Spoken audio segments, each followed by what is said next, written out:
Stories, Fables, Ghostly Tales.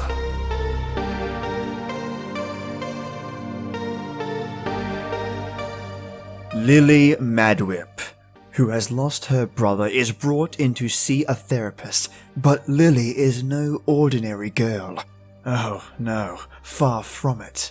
Lily knows full well who she is and what her adult guardians want to hear. Lily knows far more than she lets on, and there are shadows circling her narrative that only she can see. And there is a voice that lurks in the minds of many, insidious in the way that it wrenches into its victim's soul, and at times it is the victim who becomes their own worst enemy. Welcome, listeners, to your two tales for tonight. Our first story is My Name is Lily Madwhip, and I Don't Need a Therapist, by Lillian_Madwhip.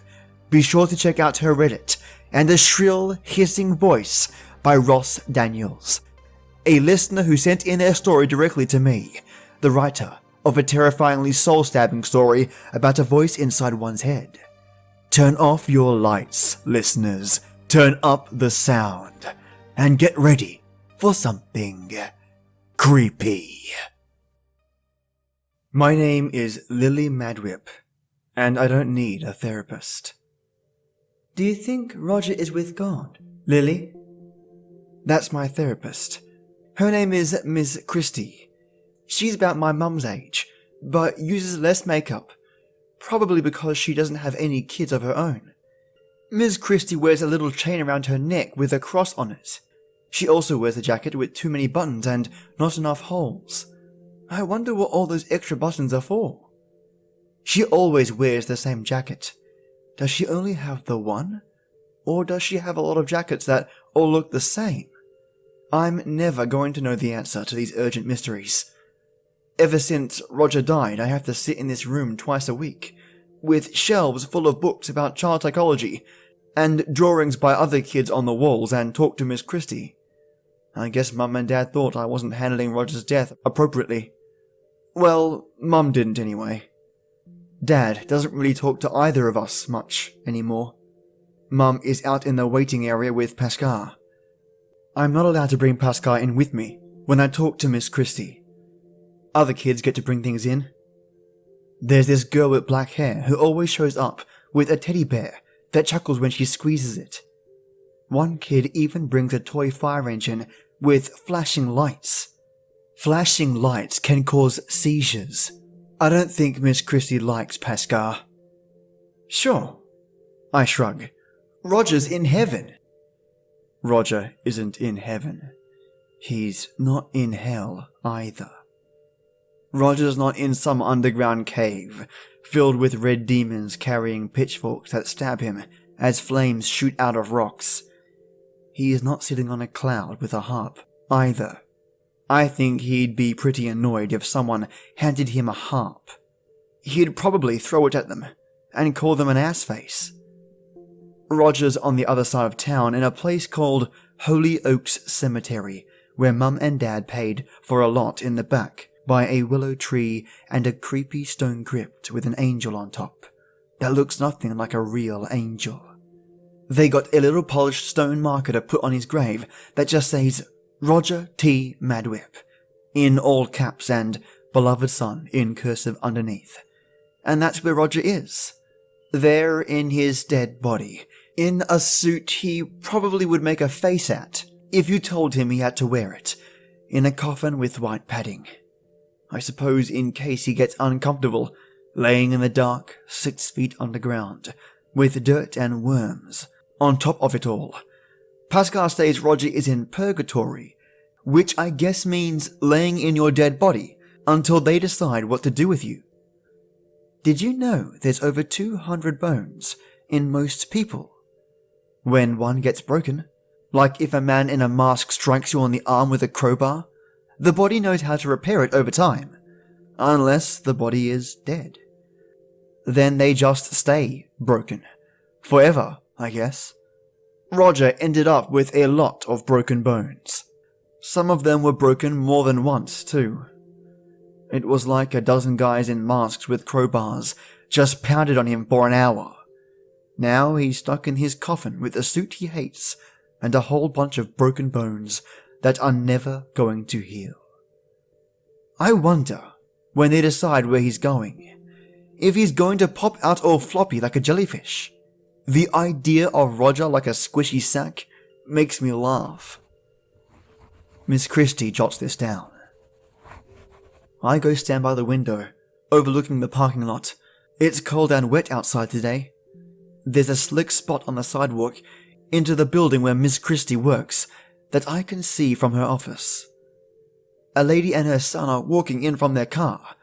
The boy is probably a couple of years younger than me, and wearing a pair of brown corduroy pants. He's going to slip on the slick spot, get those pants wet, and end up crying, but there's nothing I can do about it, so I look away.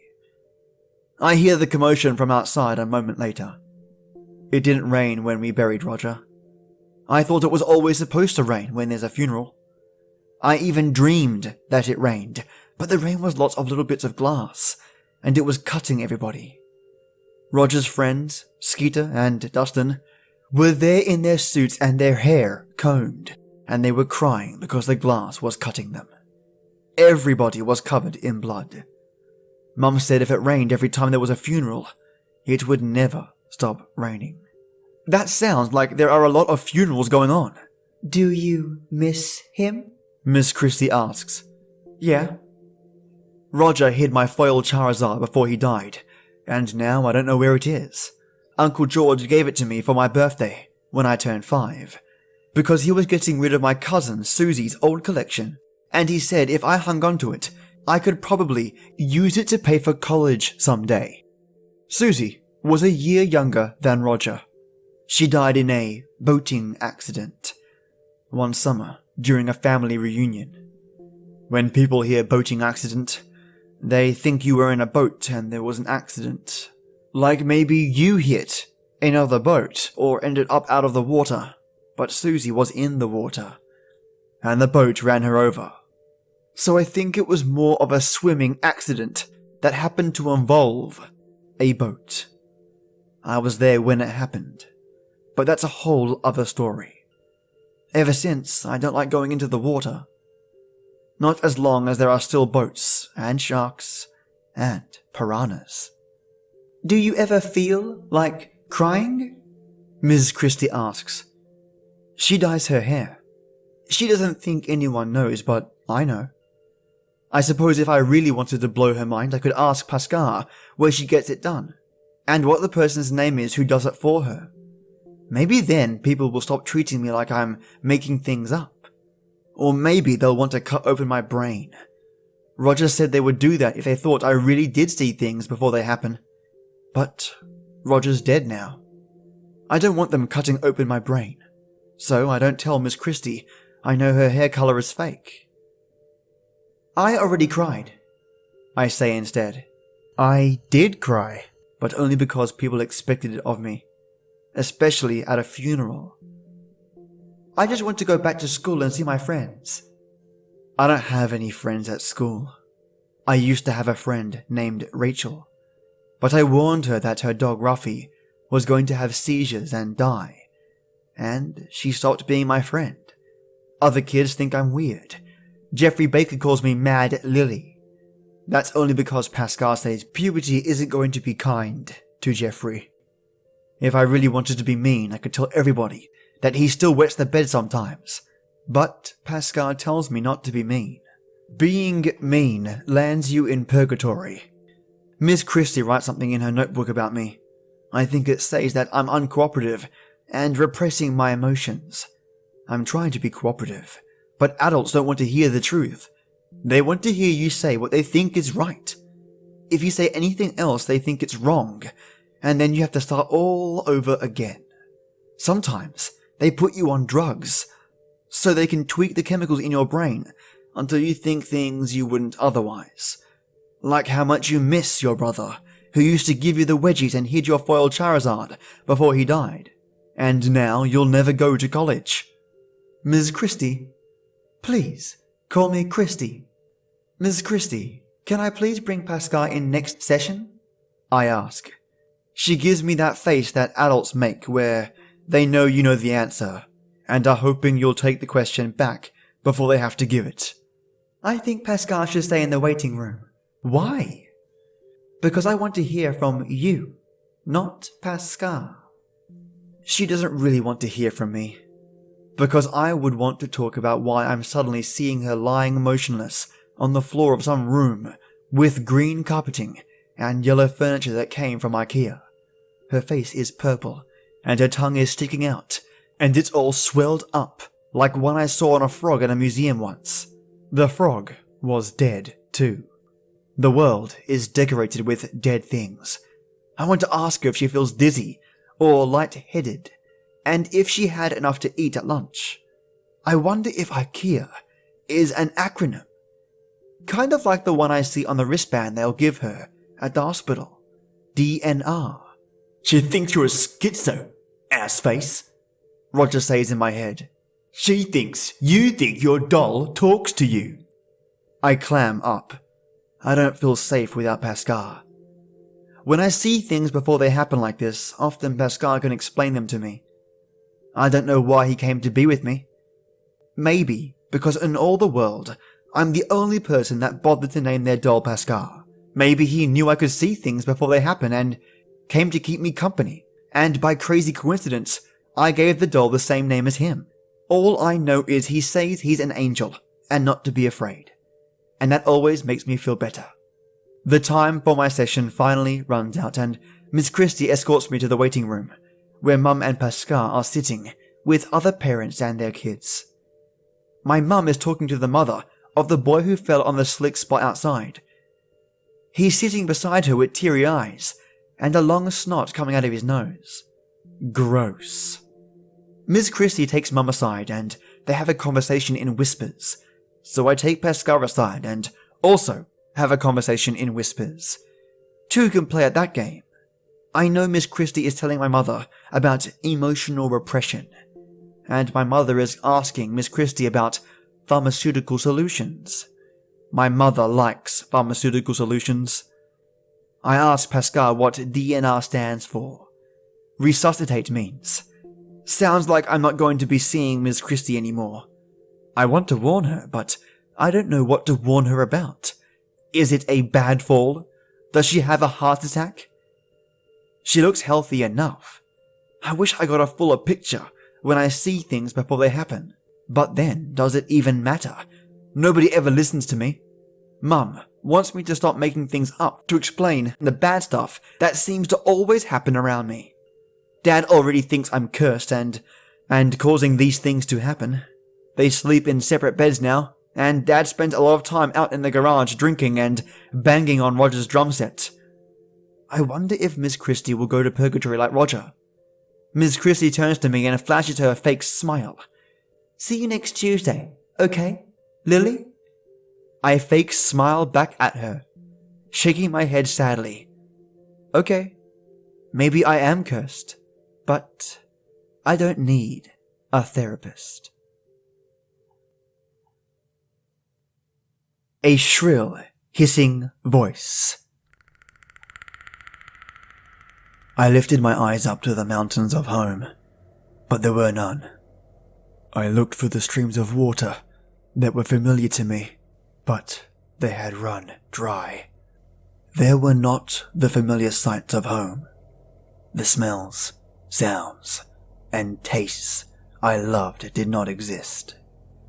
There was nothing. Nothing but dry, cracked ground, as far as the eye could see and then some. Not a living thing was to be found. The air was stale and still, without even a cooling breeze for comfort.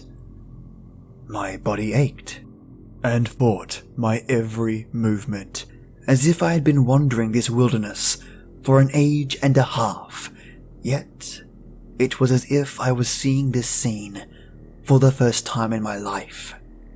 That is if I was alive. Was I alive? What does it matter? Life and death feel more alike with each passing moment. I took a step forward, whatever direction that might be, hoping that somewhere in the distance there might be somebody, something, anything, some form of sustenance or companionship would have been welcomed no matter how meager. No matter which way I looked, there was no hope to be found, but surely I could get somewhere eventually. Where do you think you're going? A shrill voice shrieked. I looked all around me, front and back, but could not find the source of the voice. There was no one there. There was no one anywhere. Only me. I am not behind you. I am not in front of you. Nothing is in front of you. A few steps, a few million steps. It doesn't matter. There is nowhere to go.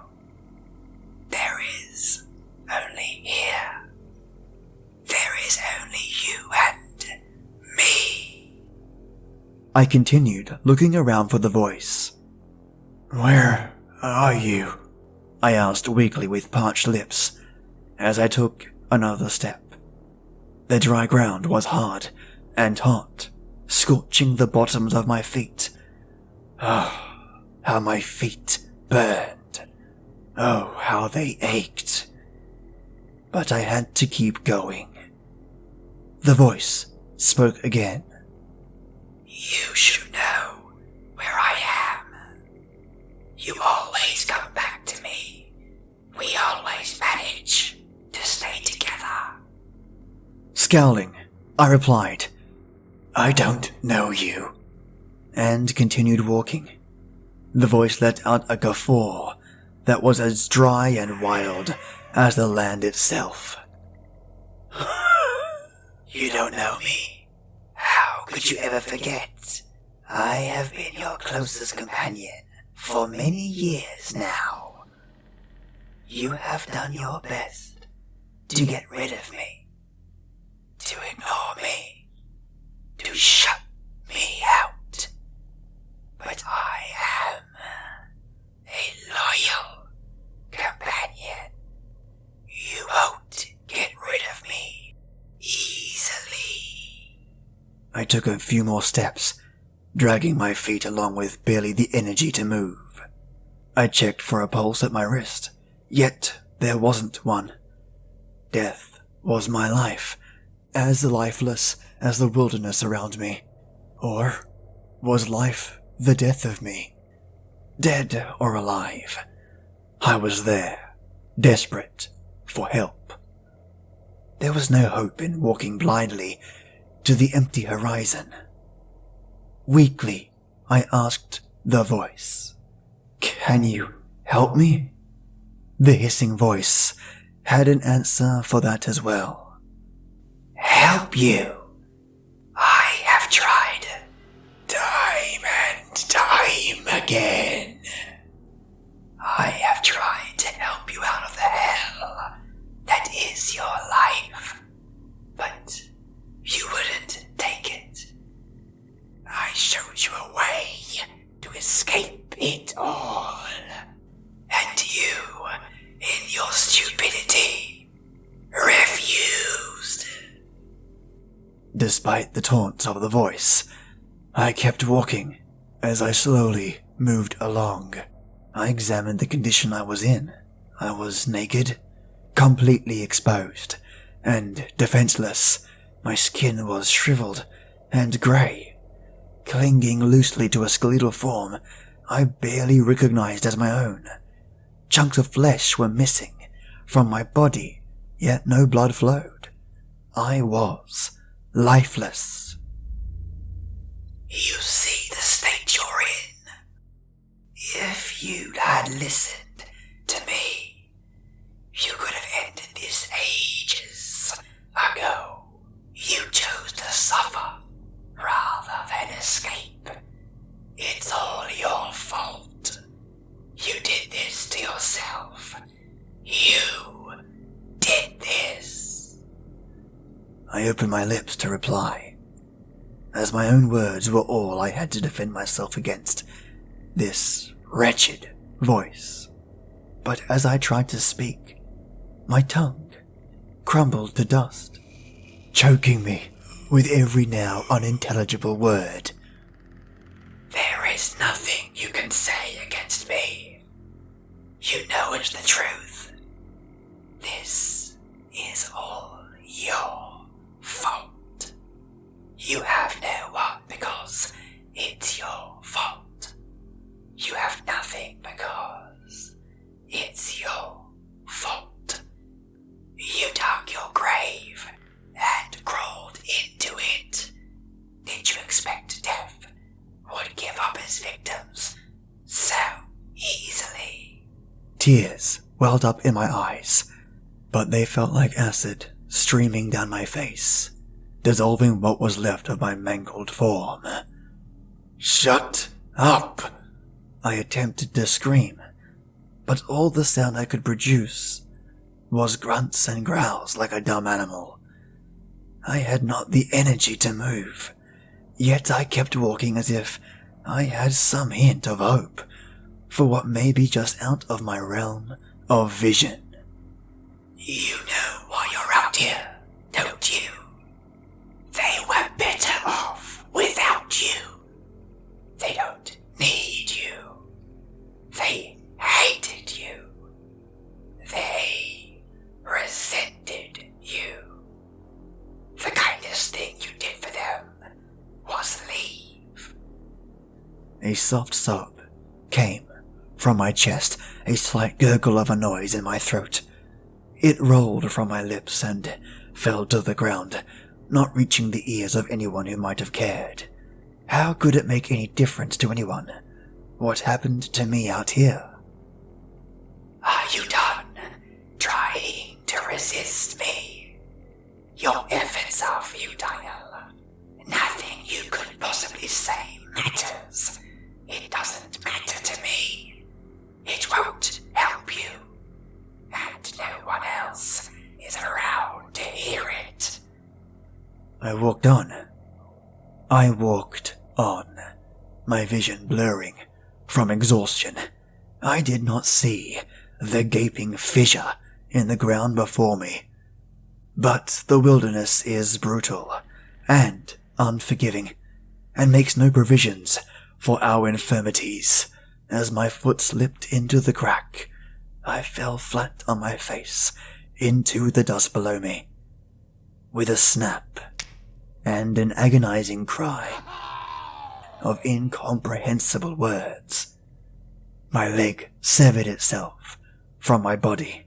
It simply snapped off as a rotten branch would snap and fall from a tree. The pain was excruciating, beyond fathoming, yet there was no comparison to be found. You're falling apart, and there's nothing you can do about it. It's only a matter of time till you are reduced to the dust around you. Why don't you just give up and fade into the nothingness that you are? I pulled my severed leg out of the ground and reached to try to move forward. Are you even listening to me? One hand holding my leg, one pulling myself along the ground. You're not listening. At this rate, I will never make it out this wilderness, but no one will say that I didn't try. Give up. I stopped, mustering just enough strength to lift my head out of the filth. I could not say anything but beastly noises, so with my lips I mouthed silently, "Who are you?" I am the one who shows you how worthless you are. I am the one who beats down your unachievable goals. Because you cannot achieve anything. I am the one who will cleanse the world of the filth that is you. I have spared your family and everyone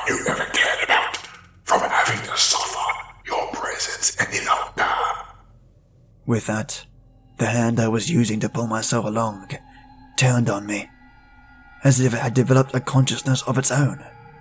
It reached right for my face, and I closed my eyes for fear of the potential horror of what it might do to me.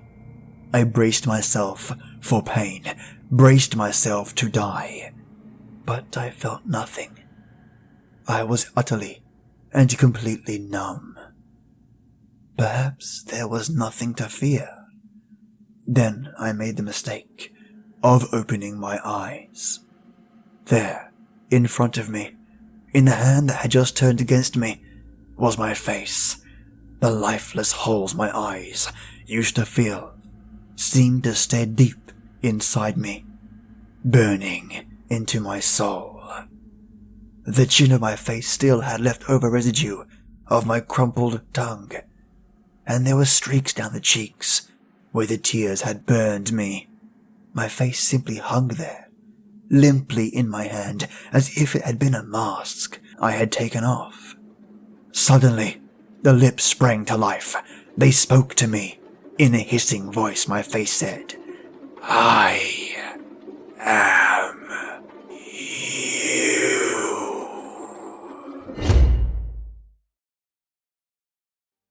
Just brilliant stories. A big thank you to Lillian Madwhip for her second story to the tale that is Lily Madwhip. And a big thank you to Ross Daniels for A Shrill Hissing Voice.